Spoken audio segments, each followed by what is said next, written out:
All right, y'all. It's the time of the day that you've been waiting for. It is the one show on air that will take you from the boardroom to the bedroom, from politics to the pulpit, and everything in between with your favorite friends. You are about to join the crew for Fresh Fire as we do what we do all together. Tune in.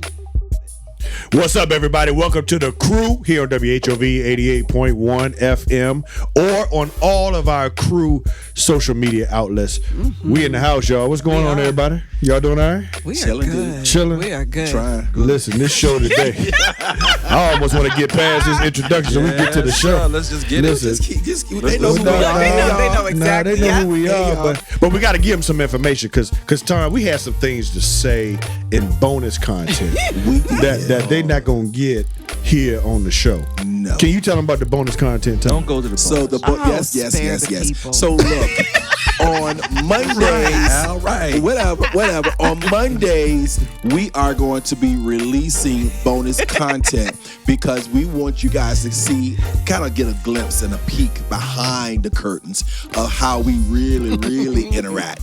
And so we're going to be releasing bonus content every week on Mondays so that you can kind of laugh along with us and kind of get a better understanding, a real understanding of the personalities that we're dealing with, and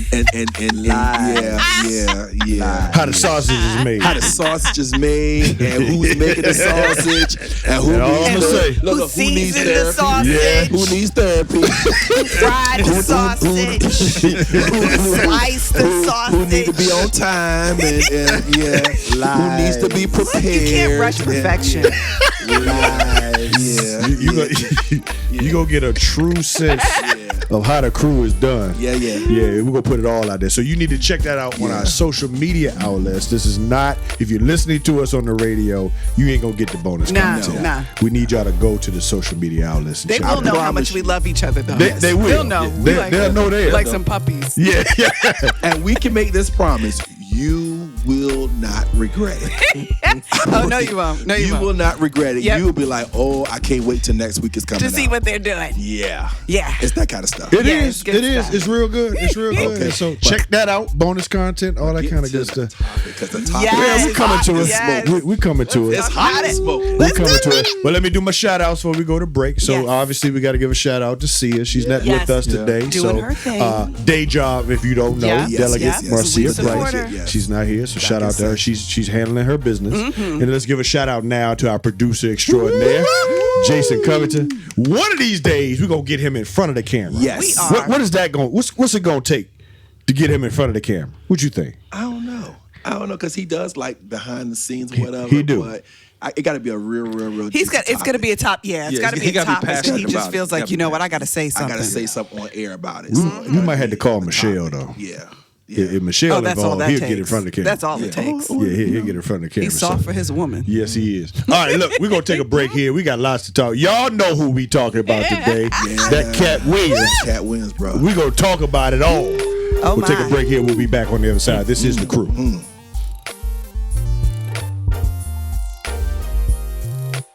Welcome back to The Crew on WHOV 88.1, iHeartRadio, all our social media outlets.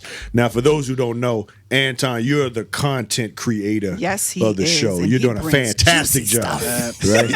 But for today, you ain't need to look no further. I mean, we told you. Yeah, it jumped out at me. Yeah. It jumped out at me. Yeah, listen. It attacked me. It said, let's talk about it. It was so good. We can't go no further. You already had another show lined up. I had another show lined up. No, we ain't doing that one. Yeah. No, we ain't doing that one. Had to move it. Let's talk. We're talking about Katt Williams. And for those who don't know, Katt Williams is a comedian. Yes. Right? Been in the business for a long time. Hilarious. And he was on Shannon Sharp. If y'all don't know who Shannon Sharp is, former NFL player. He has a podcast called Club Shay Shay. Yeah. He's also on First Take on ESPN. Stephen A. Smith. Yes. And so Katt Williams went on Club Shay Shay. And Tom, you could take it from here, man. So just the concept of Club Shay Shay is not Shannon Sharp interviewing individuals when they come up there. He refers to himself as a conversationalist. Mm-hmm. So they're having conversations and a drink. Mm-hmm. So you can only imagine where that's going to go. Having a conversation. Yes. And a drink. Yes. Yeah. And they got the liquor right there on the table. Yeah. So they having a drink, right? Brown looking at that. Yeah. Brown liquor make you sin. So anyway, I'm just saying. I'm gonna leave that alone. I digress. Well, it might have been some sins in this interview. Yeah. So Katt Williams came up there. Everybody knows Katt Williams is raw. Yep. He is always raw. And so he went up there and he wanted to correct the record because apparently there have been other comedians who have been on Shay Shay show. And he felt like they came up there and disrespected the man because he said, they lied to your face about some stuff. So he said they disrespected you. And he said, I'm here to correct the lie. In this conversation where he's correcting the lie, he calls everybody out that you can possibly name. And I'm talking about Ricky Smiley, Steve Harvey, Kevin Hart, Cedric the Entertainer, TD Jakes, P. Diddy. And he's saying some explosive things like Diddy pretty much hit on him and wanted to, do some sexual things to him. Yeah. And we could talk about that in greater details in the conversation. Yes, but he put some things out. And the thing that made me kind of, stick my ears out is he was like, I don't have no beef with anybody. He said, I just am not going to sit around and allow a lie to just permeate and no one address the lie. And he said, and I got a quote from him. He said, race is not where the line is drawn. Right. He said, it's God's side and the other side. He did say that. Talk about and when he said that, I said, whoa now. Hold on. He didn't go there, did he? He said, and this side does not care about that side. And he said, this side does not care about that other side. Yep. And so when he said, it's God's side or the other side, I said, he ain't lying.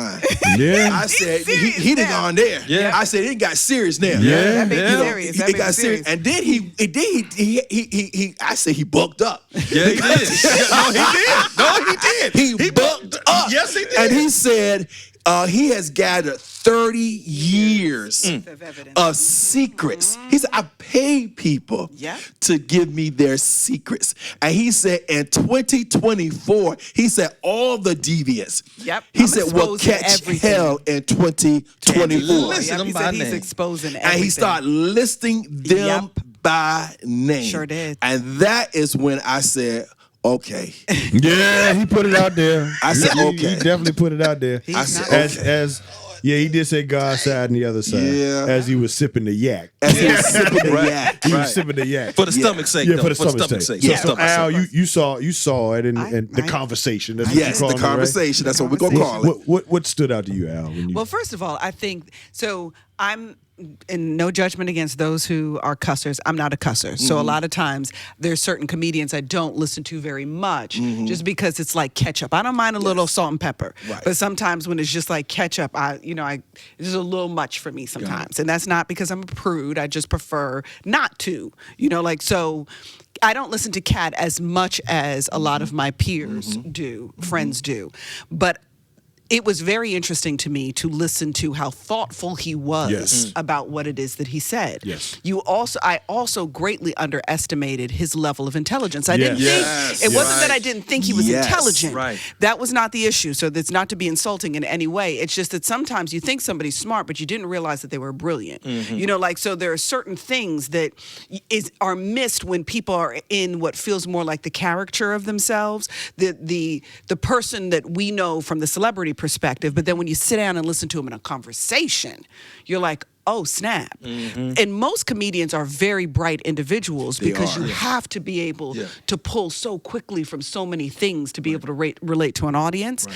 But Katt's he's in his own class. Like Katt handles his stuff differently. It's worked for and against him over the years. It has. You know, like, but in this particular moment, what he has had to say is quite compelling, I must say. And it does not leave that sense of people are looking for clickbait or they're trying to look for attention. There's no feeling of that. You can tell when people are doing it doesn't feel anything like that. It really feels like, let me tell y'all what's not going to happen. You're not going to be out in the streets lying about stuff that you and I both know is a bull-faced lie. And as a man, I just can't let that sit out here like that. And he was very raw with it. Here's the other piece. He was very raw with the Al. He did not, as I say, patty cake with it or sugarcoat it. He was extremely specific about different instances. He gave examples and he was naming people by names. You know, a lot of times people will talk about stuff and won't name names.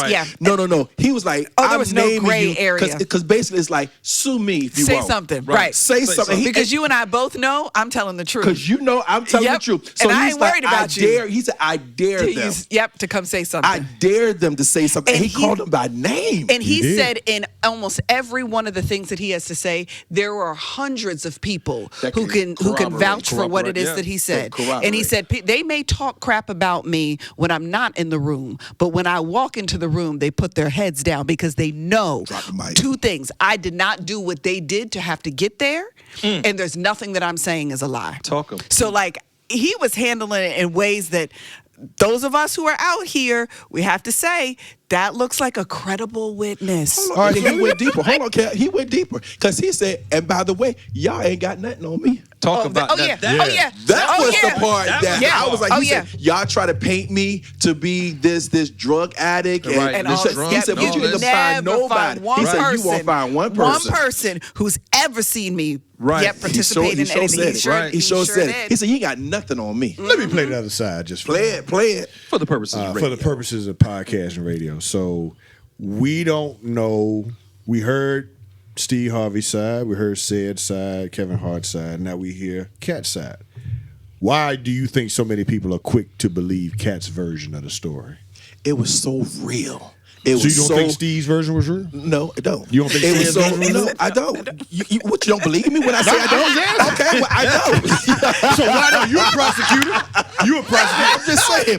I said I don't. Why don't you? It's like anything. When a person takes the witness stand, you look at the credibility. You're judging the credibility of that person that's testifying. So I'm not just listening to what you say. I'm listening to how you say it. I'm listening at your gestures, your eye contact. I'm watching everything about you that either speaks to credibility or speaks against it. And so when he started saying key things and started being very specific and then saying there are people who can corroborate things that I am saying, then you add a air of credibility to what he said. And I'm going to tell you this.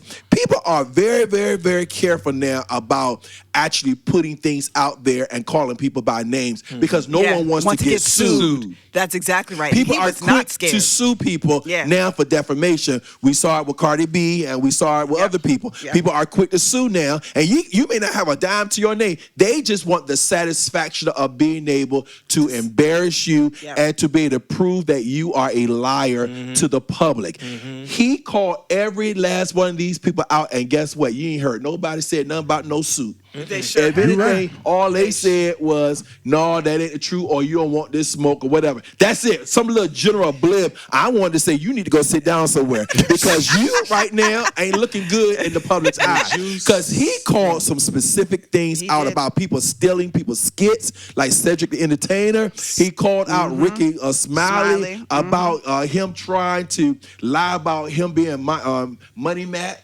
on Friday, the second Friday too. And he said that was never the case. Right. And Ice Cube later came back and corroborated. It was when we saw Ricky Smiley, we thought he was better as the Santa Claus. And when we heard Katt, we automatically knew that he was Money Man. So he corroborated things that Katt was saying. So I'm like, if he's corroborating that, who else is going to come out and corroborate? The thing that I told y'all, and see, y'all, can I just say, listener audience? This is a personal Anton about to go off on Kevin. ahead. Kevin, that's how I want to call him. Because I told him I could not wait. And the Bible and said. the Bible said. I told him I could not You wait said it. You till did. the brothers come out Yeah. and start talking about Diddy. Yeah. I Diddy. told you He they're said- coming. He said it's coming. I said Yep. they're coming. I feel the abundance of rain. I'm telling you, it's coming. Yep. And now the brothers are speaking out. Yeah, you Yep. said They're it. telling it. Yep. So you think all of this is a part of? We just gonna put Hollywood on blast We at gonna this put point. Hollywood on Everybody go get. He He's said exposing the everything. big D deviants. Yeah, that's the big D deviants. He said That's the what he big said. D. What he called Now, them. I don't know what the big D are. But But he said it. But he said the big D deviants. yeah, something happened with it. That's what he said. Okay. Ray, you believe him? I believe every last word Katt Williams said. Why? Simply because, like Anton said, he has called stuff by name. Here's what got me. By context with everything. He created this, he didn't create or fabricate any context. He described the context and the scenes Where we of everything were, that who were was happening. there, what was And going- then yep. it just, this is the brilliant part for me, Alvin. He took time to pause and wait. So for every one of us who had ever seen Friday After Next, or had seen BET Comic View and Stand Up, or had ever seen Steve Harvey Out on the Road, and it is legitimately for real. After that comedy battle in Detroit between Katt and Steve, 15 years goes by, you don't see Steve on the road nowhere, but then he shows up on Family Feud. Right. So for people who follow this kind of stuff, Katt creates the context that makes you think. They go, wait a minute, that's absolutely I right. remember This that. thing Yeah. with Ricky Smiley and the dress, Yeah. and for him to come out in that movie of First Sunday, I forgot that part. I mean, you just for me. When I'm looking at the context of everything and why he's saying what he's saying, and then can it be corroborated? Right. So when you have the evidence of stuff that lines up, and this is the part that got me, and I think this was personal for Katt, when he talked about Kevin Hart. And he talked about he will every a time, plant. he's a plant, and that he never goes to the same place where I'm at. We're never in the same place at the same time. And I think that this is my perspective. I think that both of them probably have some short man complex with each other. Yeah. I think you Little got some little Napoleon going on with some of that right there. Both of them are brilliant comedians, but this is what got me. Katt looked Shannon straight in the eye and said, at some point, me and him, God is gonna fix it. So when people start talking that, they got inside information and intel. God gonna fix it so that we're gonna be in the same hallway. And when we in the same hallway, I promise you things will be differently. And stood up. Now, you know, anytime a black man, when he talking, when he stand up, He did stand up. he real serious about He what he's stood saying. up. Okay, all right. So for me, I'm looking at this from the context lens, and then I'm just checking him out as a brother, talking, and I'm going, wait, this man, he's serious. He's serious as a heart attack right now. He ain't lying. And All Kev, right. we left out that part because you hit it about the dress. Lord, do Because it. he said Do it. it's the Do goal it. in the of dresses. Hollywood Yes. to emasculate the men. Yes. Yep. And he Black said, men. and so that's why you keep seeing all of these major stars always eventually end up in a dress. Yep. And then he went as far as to say that Tyler Perry, Lord, dude. Can't even and be it was taken Tyler Perry serious. And Ricky Ricky Smiley. said they can't act as men. Yep. They won't even He be said, taken no seriously. role as can them. they do as a man. Right. He said, any role that they're good They in play a is a woman. dress. He said, that's why in all my contracts where I'm in a movie with Ricky Smiley, the has contract to be says wearing a Ricky dress. Smiley has to wear a dress. That's Now, what he Al, said. let me come And to you. Shannon Those are facts or they Shannon not was facts? like, what? Like, And I think- that actually made Shannon pause for a Yeah. second. Because, Yeah. oh, yeah, it's How in every can one you of my contracts. control He said that? it's in every one of But my he said contracts. in every one of my contracts, he said Ricky Smiley, if we're in the same movie, he has to wear That's a when a dress. dude is He punking said you for because real. he's Yeah. not A dude funny. is punking you for real on something like that. Oh yeah, Yeah, he that's said wild. he is not funny as a man. He said Right. they cannot act as a man. And then he went to Steve Harvey and said, he was a country bumpkin that could not speak. That's what he said, and that's why he can't get a role. He said there's 30,000 scripts that come out in Hollywood every year, and he said, and they can't find a movie for you. He said you are a country bumpkin who cannot speak, and that's why you can't get a movie. And he was talking about how illiterate Earthquake was. Yeah, how illiterate he can't read the scripts in the cards. When they Oh, brought up Jesus. the cards, absolutely. Because here's the part that got me. He said, as an actor, you have to have range. That's right. what He said, I have range. And he did just like He said, He said, I have range. He said, I have range. He said, I have been in 60 roles. Right. And he said, you have to have range in order to be in this business. You do? Yeah, I mean, listen. I said, so, he was breaking that thing down. Al, let me come to you, Al. You got the gift of discernment. You read people. You read people for a living. That's what you do, right? Mm-hmm. Do you believe Katt? I do. Based on what? I do.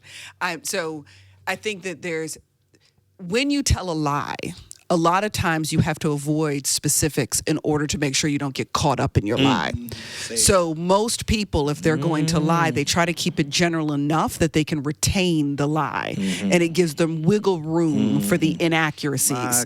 But the specifics with which Katt chose to share his information is the reason why I actually believe that he's telling the truth. And his comfort with, and Anton's 100% right, and we are in such a litigious society, people want to sue for things that are accurate, never mind things that are inaccurate, right? But the fact that he is willing to say this person, this place, this conversation, this space, this moment, and these are the things that preceded and proceeded this experience, the specificity is what caught my attention.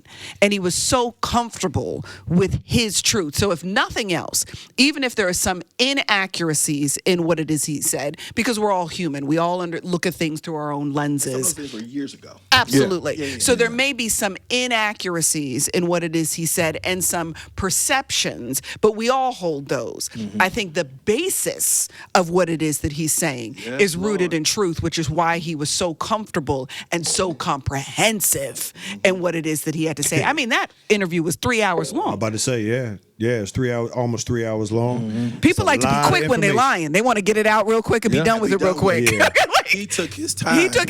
He was deliberate. Yes. Slow walking. Yes. Intentional. Yeah. And he was, I think, very strategic. Yes. In what he had to say. And let me say one more thing, too. This is not coming from someone who's a hater of any of the people that he's talking about. Because quite frankly, he was very clear that he doesn't have beef with anyone. Right. His issue is with the lie, not the people. Right. And as a perceiver of this, someone who is watching this, I like almost everyone, with the exception of Diddy, I like almost everyone he was talking about. So it's not one of those things where someone's affirming what you already feel or think about someone. I love Bishop Jakes. So the fact that name is even in some of this nonsense right now upsets my heart. Okay, so I'm praying that it's not true or there's some misconceptions around it, praying for it. But I love Steve in the Morning. I enjoy Kevin. I mean, the list goes on and on. These are people I genuinely enjoy. And even with my positive feelings about these individuals, I still couldn't say that Katt was lying. I still couldn't say that this is all about the fact that he's clout chasing and clickbait and want to be relevant. None of it felt like any of that at all in the way that he handled it. Yeah, I agree with that. So what do you all say? There are some people out there that's saying, well, he didn't have to put all the business out there. You know what I'm saying? People are like, yo, this is black on black. You know, you putting another, with you on that, all these other actors, and now why can't you just keep it down? Me and you on the same page. We're on the same page. The veil is on the same page with me. The veil, because he will call the veil in the heartbeat. Well, it depends. So it depends on what the subject matter is before I go behind the veil. But on this, I'm out the veil today. I'm on the other side. I'm in the pews today. So what do you say? Why? There are people who are saying, he didn't have to go there. Because, I think, everybody that listens to the show, and you all know me well enough to know that I'm always going to be on the side of both and in all things. However, in this case, just push him off the edge, somebody, please. In this case, I think the other issue, Alvian, is that Katt is not only concerned about the lie, but he's concerned about the system itself that gatekeeps, that determines who is able to go to the stage and who is not. One of the things I picked up on is he said, I do close to 100 shows every other year. I'm out there on the road. I don't never see them. And so he said, it's either I have the substance, and he said, when he went here, I have 12 specials that have run consecutively. And the other individual was talking about, he says he's got 4. Said only got 4. And he said, what did he say? Can you not find? No, it wasn't him. It was somebody that you couldn't find the specials. Couldn't find the specials. He said you can't find them on Tubi? Can't find them on Netflix. That's what he said. So you know what? And I can't find them. You can't find them. So my point is, I think he says, when he says that Ricky Smiley and Sid and Steve, he didn't put D.L. Hughley in it. He said he liked him. He liked him. He said D.L. is a genius, is different in his own right. He said, but all of them gatekeep to determine. And then he talked about this piece with Tiffany Haddish. And he said, listen, he said, I bring 80 people with me when I go on tour. I don't put nobody on stage unless I know they are funnier than I am. And puts his own people on and then teaches them how to own their stuff. So I think his issue is, for me, which makes him credible, is that when you go back and you look at 12 specials in a row, that either is or it is not. He either has put people on or he has not put people on. And the substance of the thing is what speaks to me in terms of him telling the truth about all of this. Yeah, well, he just said he's doing an 8-figure deal with Netflix. That's $10 million. That's 10. That's what he said. But what's so interesting is when you look up his net worth, though, his net worth seems somewhere you're seeing any estimates between $2 and $4 million, right? And if you compare that to, for instance, a Kevin Hart, Kevin is at $450 million. So you're talking exponentially different. But what Katt is speaking to is the fact that the system decides who's going to be making what and who's going to hit certain kinds of levels in essence, and that being the gatekeeping. And if you're not willing to do certain things, you can't get to certain places. That's the part that we need to talk about. And that is, because that really goes back to the P. Diddy effect. Absolutely. I'm going back behind the veil now. There he go. But not willing to do certain things in order to get into certain spaces. Right. And I'm like, that's the part that's like blowing my mind, because he's basically, not just him, because I did some backdrop research after I saw the interview, because I wanted to see what else is out there. And there are so many other individuals who were linked to the entertainment industry that talks about the same stuff that may have given interviews years ago. And they talked about it, but because of them not really having status and influence, no one took them seriously. Or no one, and because the things that they're saying is so just in your face, it's like, this is no way in the world a system like this can really exist. Absolutely, it can exist. And Katt said that. He said that when I was calling these people out, you all wanted to silence me. Yes. And he was like, so years ago, when I was calling Harvey out, when I was calling this out, when I was calling that out, everybody wanted to cancel me, silence me, this, that, and the other. And look at it now. So he's like, just basically saying, watching a little bit, you're going to see that everything that I'm saying, just like before, was fact. But it's true. Every one of the folks that he was talking about are either now in jail, has some kind of scandal associated with it. All of that is now public. That years ago, people were saying basically to silence him. Just hush, don't talk about it. So again, was it necessary for him to call names out and put everybody out there? Could he have said it in a way that still kept it down? Because you got some people out here that's just like, why you got to call names? Come on, why not?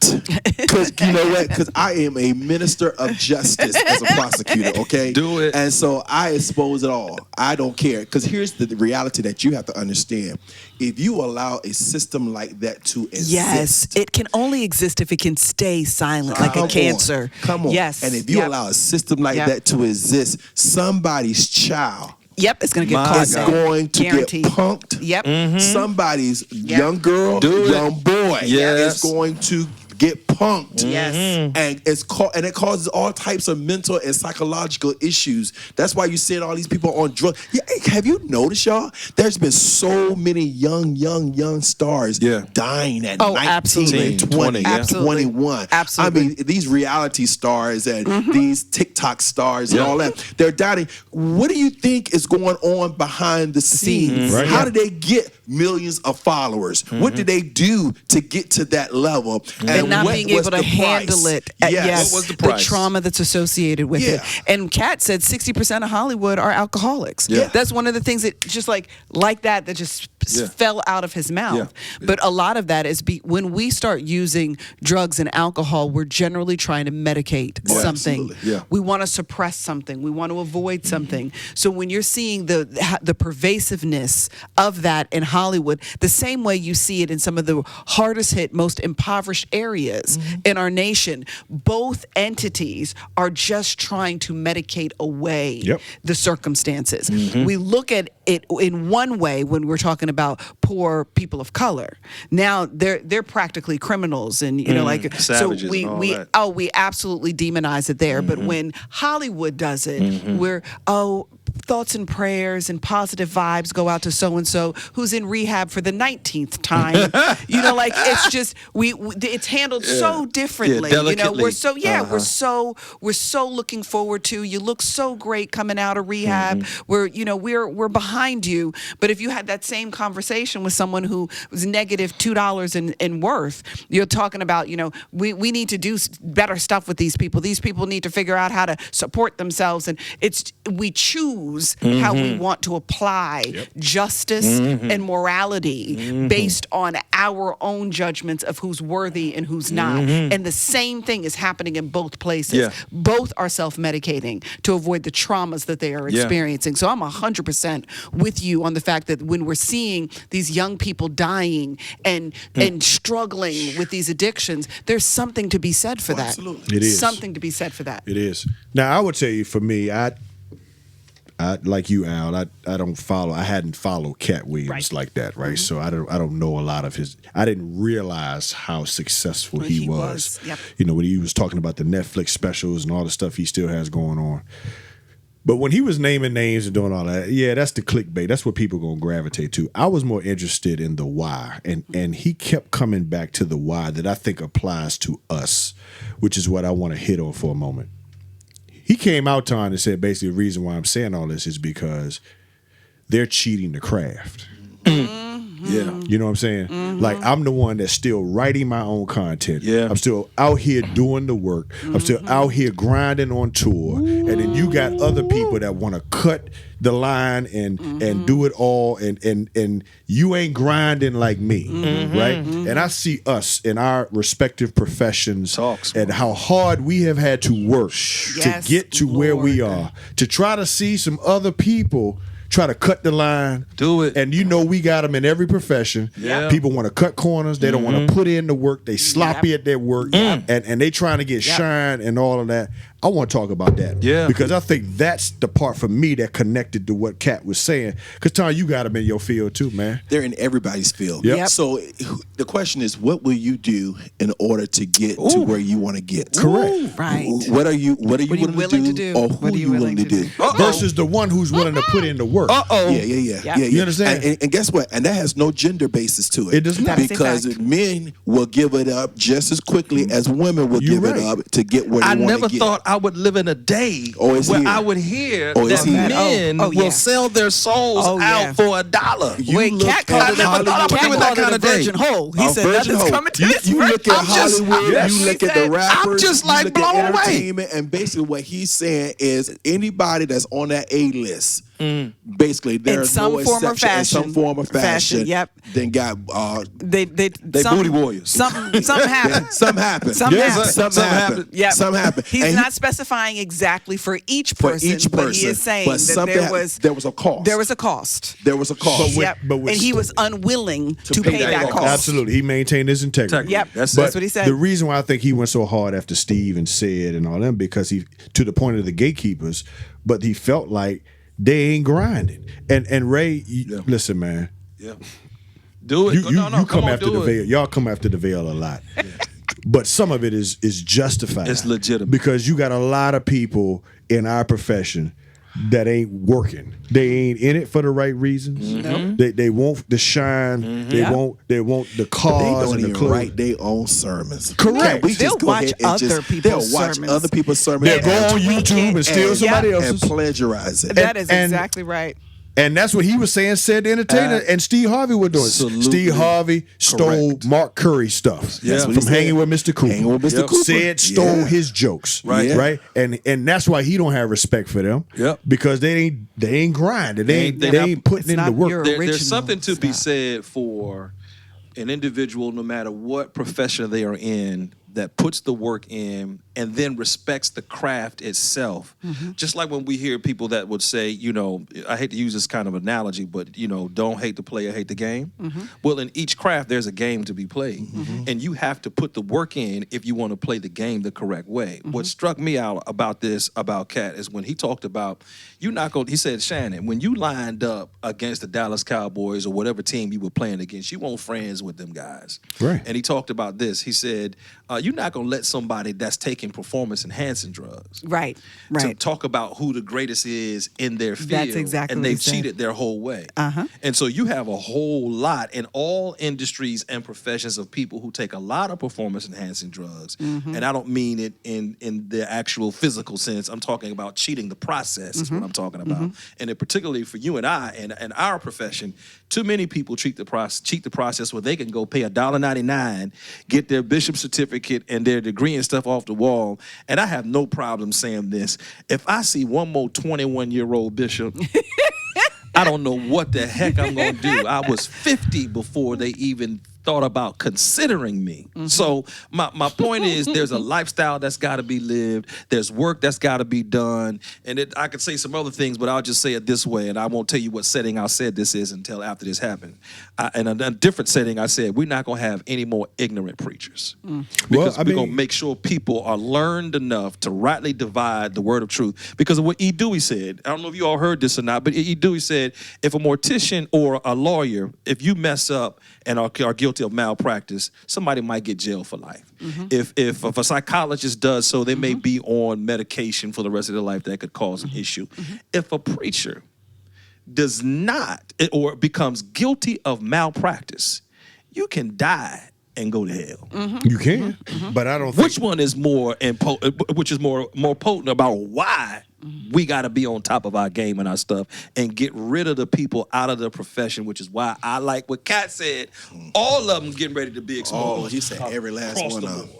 But Katt called names. He sure called did. names. And maybe I'm not mad at him. here's the But see, Ray, I'm not listen, mad. We man. got to call names. But see, Ray, I'm not mad. you got five. I you gotta got, go behind the You got earned degrees. I got earned degrees, but we know there's a lot of cats in our profession that ain't got no earned degrees, walking around here, doctors and all this kind of stuff with nothing earned. Right? And he's talking about doctors as if, not PhD or MD. Let's just be honest. But, And let's be honest. THDs. So Al, with you, Jackleg doctor. Jackleg doctor. Al, all of us been in our profession. You wrote 3 papers and you got your Right, now doctorate. you a It doctor. is. now. Spare me. Yeah, Okay. We all been in our grind for 20 plus years. 20 plus years, to get to where we are. How do you feel about seeing some young girl come in and she trying to cut the line, and you done put this work in, and she trying to cut corners to get to where you are? Well, okay, so I might feel a little differently about it in the sense that that is in no way to not acknowledge what is being said. It's just I'm of the perspective that we all end up where we're supposed to be at the end. And what I mean by that is that some of us got into this thing for a real reason. Some of us get into this thing because we want 1 million followers, but the truth is that most of the people I know who are worth 1 million or more, comfortably, have very few followers. Right. very few followers. Right. And most of the people I know who have lots of followers are doing, like, they're not even making that much money from social media, but it's the illusion of things. So we sometimes have to ask ourselves the question, are we more interested in what it looks like or what it is? And the thing that I've come to peace with is most of the people who are cutting the line, they're cutting the line for what it looks like, but you are not what it is. It's to have the form of godliness, but deny the power thereof, right? So like you've got lots of folks who you can get these in from a church perspective, you can see these huge crowds of folks, but these great big crowds of folks are really just coming for entertainment. It's spiritual entertainment because you couldn't raise a gnat on a good day if you needed to. But you've got other folks who've got these much smaller churches, but despise not small beginnings. You may have a church that has 100 folks, 300 folks, but just like the movie 300, do you have warriors or do you have farmers and gardeners? And you know, like, what do you have, right? So I'm less interested now in whether or not, like, when we think about cutting the line, a lot of times, and that might not be what you're referencing, Kevin, but a lot of times when folks are looking at it, they're looking at it from who has the biggest audience. But I'm not interested in who has the biggest audience. What I'm interested in is who has the most significant impact. Correct. And impact is not about the size of your audience. And the one thing that is true about entertainment, you're hot today, you're cold tomorrow. Yep. Facts. But Big what facts.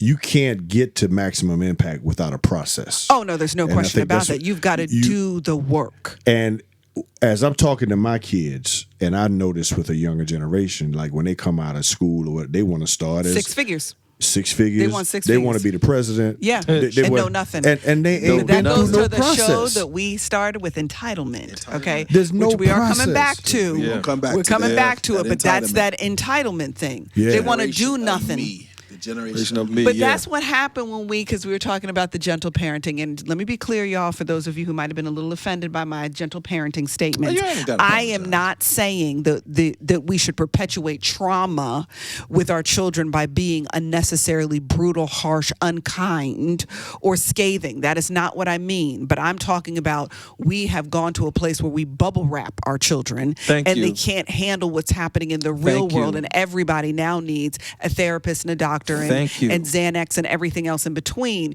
because you haven't learned how to manage your emotions Thank you. as a byproduct of very difficult times or challenging things. So when we start talking about this privilege thing, the privilege thing is connected to the sense that I don't have to do anything and people should applaud me. And that is also connected to everybody gets a trophy. Man, if you didn't do anything, which is what you were talking about, Kevin, You if get no you ain't trophy. do anything, what you need a trophy for? You don't get one. It's great that you participated and we're like, thank you Sit for your down. effort, but it's not a trophy. But if you're a society that everybody gets a trophy just for showing up, then it dilutes the value of the trophy. Right. And to me, that's what Katt was speaking of. There you I go. think why he went after Steve said and Ricky Smiley, because he felt like y'all ain't in this grind with me. You know what I'm saying? I think that's a factor. I think the other factor is some people just hate liars. Yeah. Facts? I think that too. Yeah. I think Yeah. he I think that too. hate the fact. Because I feel that way. Yeah, I think I he can't stand it when hate people the be fact lying. that they came up Stop there it. and they outright Stop it. lied, and they lied while being grimy, or Right. they lied while not putting in the work, and it was a combination where it was like, no, I need to come up here and just go ahead and put everybody on blast there. Yeah. If that's what we gonna do, then that's what we gonna do. Yeah, let's put it out there. And he put them on blast too. Now, speaking of parenting, there was a segment that he talked about his childhood, and I don't know if y'all caught that, where he said that when he was 13 years old, well, first of all, he was raised in a religious house. Very. Yeah. right, Jehovah's Witness, right? Isn't that what he said? Yeah, I think so. But go And ahead. at 13 years old, him and his father had an altercation. So much so that he felt like he had to leave the house. And he ended up moving to Florida at 13 years old on his own. And he was homeless in Florida. That the only way he got to Florida, Al, was the fact that he went to a truck stop and asked what was a good place to go. And some people were saying California, some people were saying Florida. Now he lived in Ohio and that Florida was the one that he heard the most. So he jumped on there and went to Florida, and from there he has been on his own since he was 13 years old. And he said Steve Harvey stole that story of his life. Yep, that's what he said. So he stole even his own traumatic childhood. Yep, that's what he said. He stole that. Did you sense any of that traumatic experience coming out in the conversation that you heard with him? Well, we are the embodiment of everything we've ever experienced. And so whether you are speaking about something that is positive or speaking about something that's negative, we are, as I tell my young people, you are the sum total of everything that you've ever done. Yep. Every experience that you've ever lived, everything that has been poured into you, and everything that you poured out, you are the sum total of that. And so, yes, the long answer would be yes. There has to absolutely be some of that, because that shapes your thinking, right? And it shapes your belief system and your value system.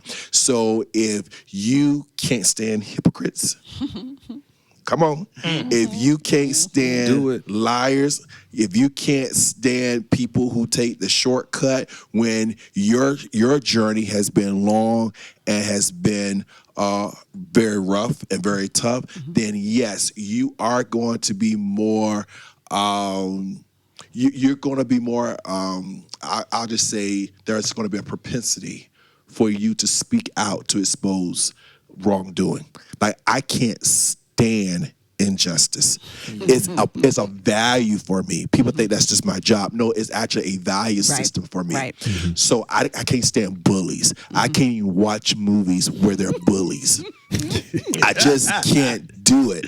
I don't. I am that person that will fight the bully if I see the bully picking on someone else. And you know what, Kevin? Maybe that explains our relationship.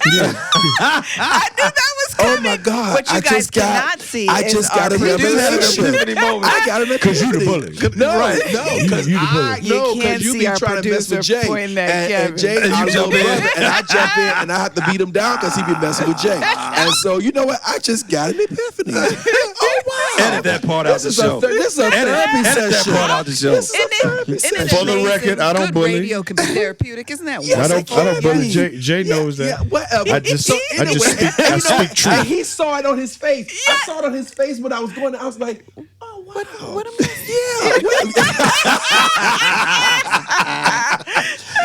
Anyway, I digress. So I don't like sins, and so that's why prosecuting is probably easier for me to gravitate towards that, because I see myself as being a part of a system that can right some wrongs. Wrongs, right. And righting the wrongs is not always just you locking that person up. Righting the wrongs is that person may not have committed a violent crime, and there is some place, some system, some help that you could put that person on the right path, and they can be productive afterwards. Because I've had that happen many times. So it's all about the community. How can we make the community better and whole because of what is now going on with this crime? And so you can right wrongs. And so I love that. So when I look at Katt, I think about, you know what? Yeah, he's everything that he's ever experienced. So he may hate liars. You don't know what went down between him and his dad that may have caused him to say, he's a hypocrite, or he's a liar. Which is why he would call out Steve and that's why he would call out these and other Ricky people. Smiley. Right, because he's like, I can't stand that. I can't stand it so much that I left home at 13, 14 years old and have been on my own and live homeless rather than go back home to be in this environment. So you don't know. And then you don't know what may have gone down in that house and what was going on in the house to make him say, I ain't selling my soul or my booty. Right. And he was very I clear dropped about the that. mic on that. He said, I ain't selling my soul or my booty. He said that virgin hole is going to But stay he was just concerned that. about his two little brothers, though, and he did say that on his way out. And he said that Child Protective Services had to be involved. Yeah. So we know. So there was absolutely some abuse. There's some abuse going on. Something inappropriate was going on. There's something inappropriate was going on, and there was some abuse. And so that would absolutely, he didn't share what that was, and he didn't have to share because that's his personal business. Yeah, that's not everybody's but story. That would absolutely kind of give you a idea, a context as to why he would call that out then. Because if he's somehow seen that in his past as a child, and he was powerless about it then, that he will not allow himself to sit powerless about it now. Yep. And that is so true because there are so many things that we are dealing with at the adult level that we don't realize that it's really just the inner child that is acting out whatever is happening at the adult level. So some of the people who are the biggest advocates and protectors of others are people who themselves were either in situations or watched situations in which they didn't have the power to stand up or protect the individuals then. So it becomes part of their moral fabric that the minute I am strong enough, big enough, influential enough to be able to be that protector for someone else, or even to, and on some level, be a protector to myself that I couldn't be as a child, I'm going to do that. So you get that a lot of times relationally, you are seeing the manifestation of things that are happening. We all have an inner child that is still being healed and fed and taken care of and nurtured, or violated by the things that we are doing as adults. I can't tell you how many times I have conversations with adults, men and women, who I have to ask, do you recognize the ways in which you are betraying yourself in this? That you are betraying your inner child inside of this? Some of your anger and your frustration comes from the fact that you too are now perpetuating a silent violence against your inner child. And that's the tumult that you are seeing in your life. But if you would be more loyal to that child in your decision making, you would find greater peace in your life. But you too are violating that child the same way as the people around you that you are angry with were in some way violating that child. It doesn't necessarily mean physical abuse. Right. Sometimes it's just emotional neglect. Yeah, neglect. That I am just ignoring your needs, and you become an adult who continues to ignore the needs of that child, and you're biting, fighting, arguing with everybody because you're constantly living inside of that cycle. So there are so many things that we have to come to understand that feed the way that we operate as adults, but because we are uninformed, we are treating the wrong things. We are medicating symptoms, but we're not dealing with diseases. And we continue to create toxicity interrelationally because of our lack of wisdom. And that's why the Bible says, where there is no vision, my people perish. I got a question. Why not expose Hollywood? That's the question I have, because so often we like to cover everything. We like to cover people's mess. It ain't got to be our mess. It could just be someone else's mess. And you be like, you shouldn't have to put that out there like that. Right. And my thing is this. I don't have a problem in you dealing with secret issues or private issues in your private arena and private life. Absolutely, there should be a space for that. But when you are violating others, there doesn't need to be any space for that. No space. Others, no when you are a habitual predator. Expose it. Expose that predator. Can I say though on that, Anton, the thing, and we were kind of touching on that, but I cannot stand it when people of color want to use what's happening in majority cultures to say, well, they don't do this to each other, but we're doing this to our people, as if they're the standards. as if that's the standard. But worse yet, as if we want to be that, and somehow that makes it right because there's wrong being done in other cultures and everybody just covers it up. And they feel like by covering up the wrong, we could come up higher and faster. But the truth is all we do is we feed the monster. And if you don't think that this is all going to come to a head at some point, it is you're clearly a non-believer. Because the Bible is very clear about the fact that everything that happens in the dark will come to light. So I wonder, this is my wondering, I wonder if we are stepping into a season of spiritual reckoning And because the people of God, who are called out by his name. Okay. But because the people of God we're not doing all the things we're supposed to be doing. And God is calling us to a higher level. And the Bible says that the first shall be last and the last shall be first. And if we were to do that from a cultural perspective, that would probably mean that black people are supposed to come up. But I'm not going to let you come up in order for you to be able to expand the darkness. Right. Okay. You're not coming up to be bigger demons. Right. That's not how this is going to work. If you're going to come up, you're going to come up in my name. In go. my spirit. And so, given the fact that the first place that a lot of this happened was music, and we know that Satan is the angel of music, okay?